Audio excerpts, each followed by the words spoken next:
Morning students, myself Mrs. Kanakodasi, social science teacher in Holy Hearts Educational Academy, Raipur.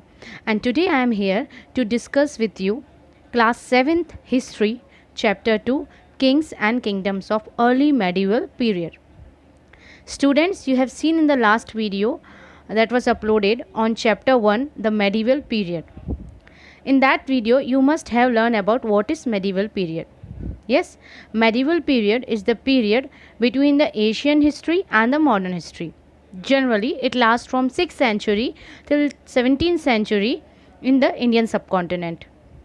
Today, we will learn about the early medieval period that lasts from 6th century to 13th century.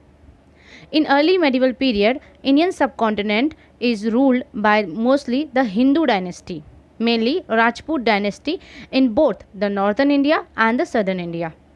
So have a look on this to understand this kings and kingdoms better. Students, the early medieval wars were often fought for control over strategic region such as fertile tracts, important trade routes and coastal areas. So the main early medieval kingdoms in northern India was Rajputs. In northern India, at the time of starting of the medieval period, that is pre-medieval period, the region is of Harsha's empire. And meanwhile, the southern India was ruled by the Chalukyas and the Pallavas. During early medieval period, Pratihara's dynasty, which ruled in the western part of the India, overtaken the Harsha's empire. And Rashtkot and the Chola kingdom had overtaken the Chalukyas and Pallavas respectively. As I say that there is always the struggle between the kingdoms for more fertile tracts. So, the powerful dynasties Pratiharas, Palas and Rashtrakuts are always in struggle with each other for Kannauj.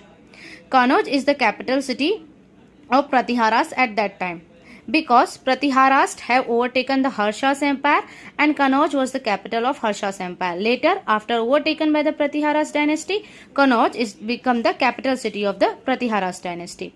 Kannauj, as it is situated near the Ganga basin, so has the most fertile resources. So all these conquerors, Palas, Pratiharas, Rashtrakutas want to conquer over the Kannauj.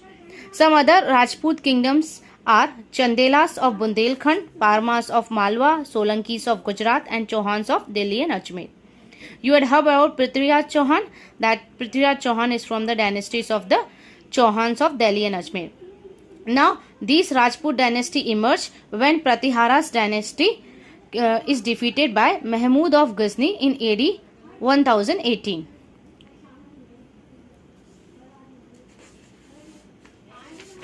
Now, we will have the look on the rulers of the southern India. Northwestern India will rule by the Rashtkot dynasty. This main capital city is Malkher, present day Karnataka. These Rashtrakuts were again overtaken by the later Chalukyas in 12th centuries. The first ruler of Rashtkot dynasty is Danti Durga. Pallavas was the dynasty in the Kanchipuram that is weakened by the internal conflicts during the 9th centuries. Other powerful kingdoms include the Cholas of Tanjavur, Pandyas of Madurai and Cheras of Kerala.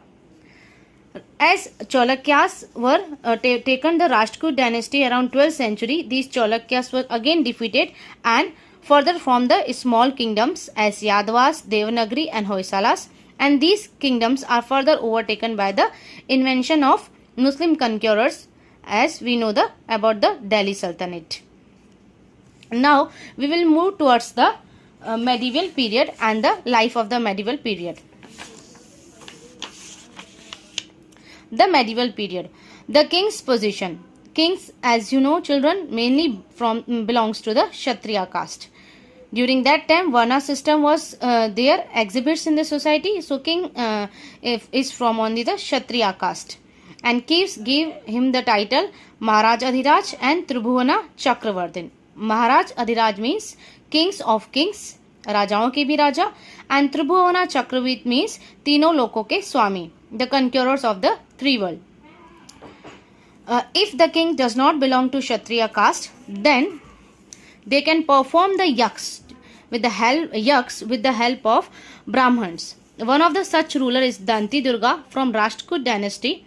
After conquering the parts of Gujarat and Malwa, he performed Hiran Garbha Mahadana, It is a type of yagg performed by the Brahmins to change their caste. Hence, Danti Durga is able to change their caste into the Kshatriya and establish the Rashtrakoot dynasty. Now, we will move towards the source of income. As today also, government main income depend upon the taxes. At that time also, taxes on land, trade and crafts were the main sources. Burden of taxation fell heavily on the artisans and the forest hunters. Now the question arises, why the burden of taxation fell heavily on the artisans and forest dwellers? Taxes on land, trade and crafts were main source of revenue. This revenue met the expenses of royal household, wars, administration and construction of roads and forts. The burden of taxations fell heavily on the actual producers such as peasants, small artisans. The forest dwellers, hunters, herders whose territories were conquered also had to pay tax, especially they become the cultivators. So the burden of taxation only falls on the trading category of that time, so that they can give tax, and Kshatriya caste will collect the tax and look after the administration and the development of the kingdom. Now we will move towards the land grants and the feudatories. Kings give the official land grants. Generally, kings paid the salaries in the form of land grants which to the persons who known to be as the feudatories or samantas. Why they are called samantas? Because they are like equal to the king in the area they will judge. The people try to see them as equal to the king of the area they administrator. So these samantas will give military support, collect taxes, administer justice and help the king. Now we will move towards the next topic, Brahmins and temples. Brahmins are the highest authority of the Varna system, and such as it also has the highest authority during the medieval period. Brahmins received land grants as a tax free to build the temple and perform the rituals. They had also power to collect revenue from the area as a land grant to them. New techniques of irrigation such as Persian wheel also introduced by the Brahmins at that time. Now, why medieval kings built beautiful temples? Just so that they can get divine section of the classes to their rule. Apart from worship which is done in the temples are also main source of attraction. That's why the Mahmud of Ghazni, an Arab foreign invader, had attacked 17 times in India in the AD from 1000 AD to AD 1027 to plunder the wealth of these beautiful and the magnificent temples. I hope this video helps you and and make your subject or chapter clear to you. I will meet you in the next video. Till then, take care, stay safe. Thank you for watching.